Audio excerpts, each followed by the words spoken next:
Hi guys, good day. Welcome to our stock market investing basic course. This is our topic number 2.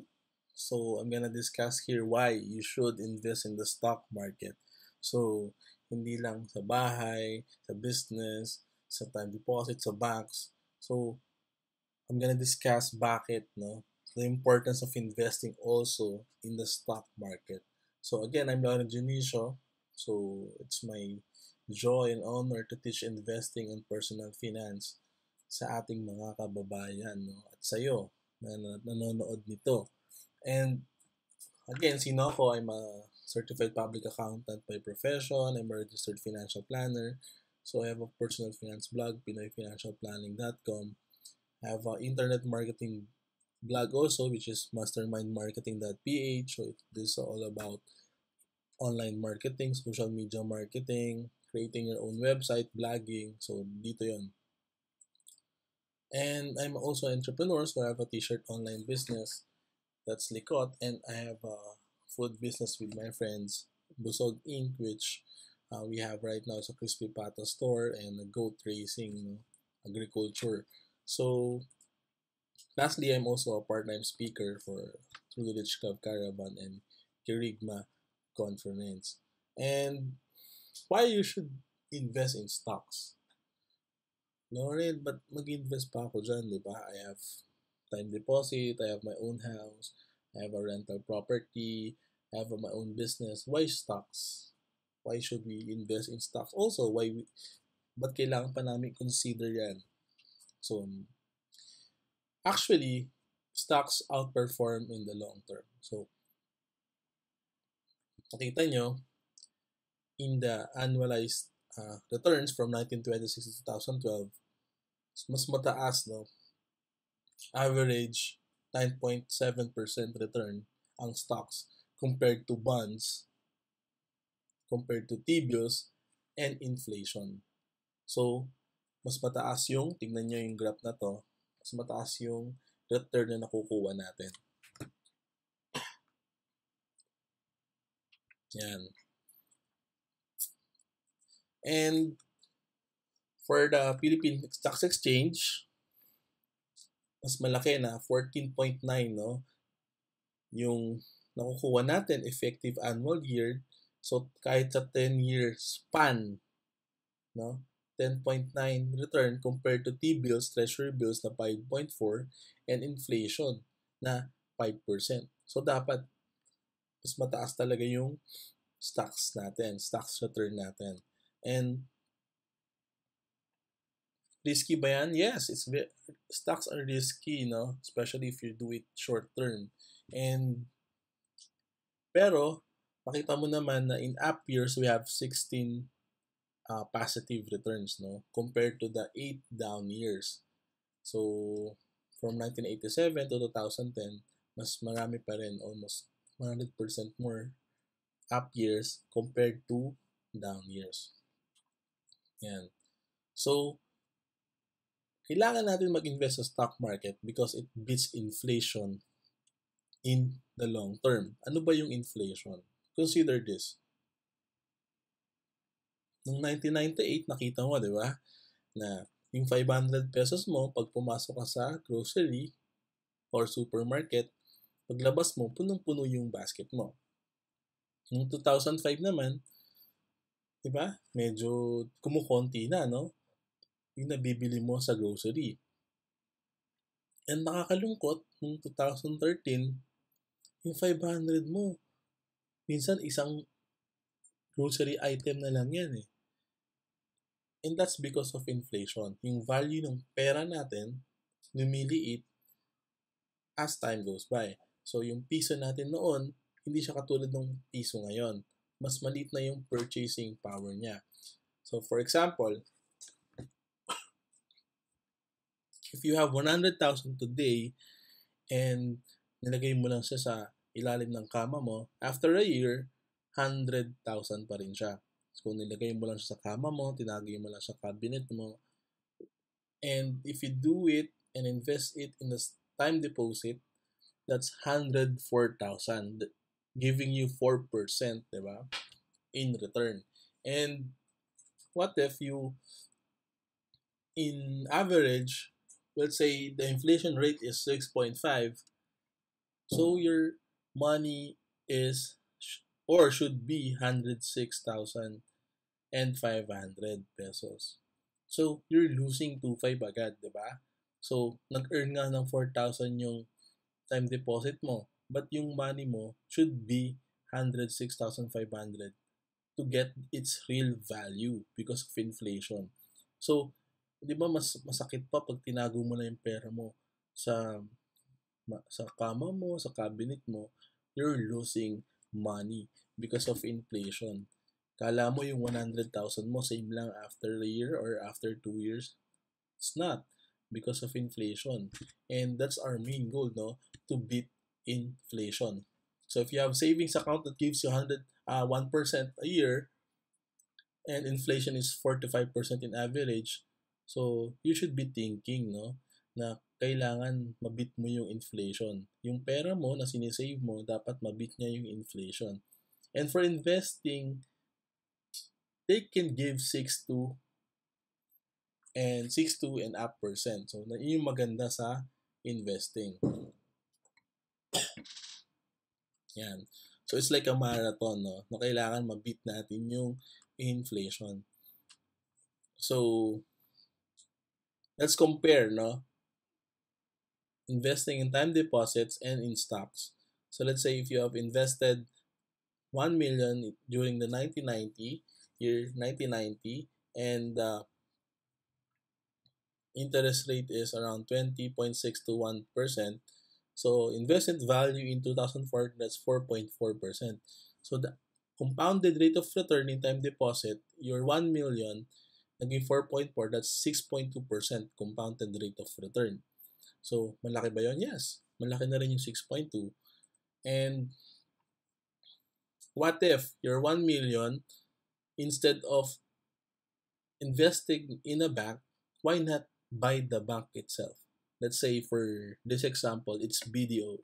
So, alam naman natin, ang daming BDO branches all over the metro, no? So, 1 million mo noong 2002, ang price niya nun is 16.69 per share, and you, nung September 30, 2014, that's 98.05. So, yung 1 million mo, it's 9.9 million. So, that's compounded rate of return of 21.6%. So, compared mo yung 9.9 to 4.4 kung nilagay mo lang siya sa time deposit, di ba? So, it's almost double your money just buying the bank instead of investing in the bank through time deposit. And one more thing also is if you're 1 million invested in 1990 in BPI naman, no? So, other than BDO, that's 3.33 per share yung price niya. If you invested and on September 30, 2014, that's 98 pesos, your 1 million is 57.5%. And compounded rate of return is 17.8 compared again to the 6.2 of your time deposit. 4.4 base versus 57.5%, diba? So, sobrang laki nung investment na makukuha mo. And, sige, sabihin mo, okay na ako, mas gusto ko, mag-invest na ako sa stocks. Pero, how about properties? So, let's compare this analyzation. No? So, if you have 1,1992 in the Makati Central Business District, per square meter in 1990, that's 70,000.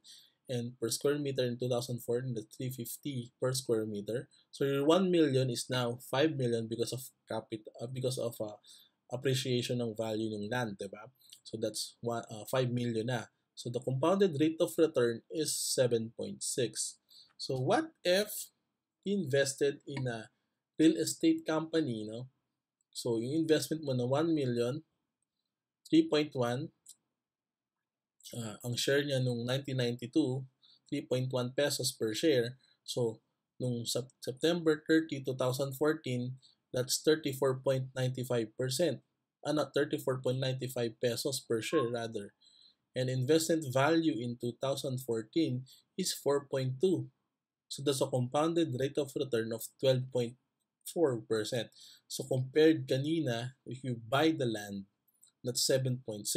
But if you buy the company, which is invested in lands or real estate, that's 12.4%. So that is property versus stocks. No? So nakita natin, no, it's a mandatory actually to have a investment in stocks. So it not just na kailangan lang natin na mag-invest sa stock, but it offers high returns and diversification. So may diversification din na ino-offer if we invest in stocks, invest in real estate, invest in time deposit, no? And what are the advantages of investing early? So, ngayon napanood mo na to, I suggest na invest as early as possible. So, I have computed this scenario. So, si Mr. Invest Agad. So, this is one of my popular blog posts no, sa blog ko na Pinoy Financial Planning. And ang daming shares niya kasi na-realize ng mga readers ng blog ko na grabe, parang ilang years lang mauna, napakalaki na ng difference nung future value ng investment mo. Let's say, you invested, si Mr. Invest Agad invested 2,000 a month or 24,000 per year for 6 years from age 21 to 26. So, nag-invest lang siya and hinayaan niya lang mag-compound and si Invest tsaka na 24,000 din, same amount lang din, 24,000, 2,000 a month. From 27 to 32, nahuli lang siya ng 6 years. 6 years, no? So, at the age of 60, magkano yung investment nila?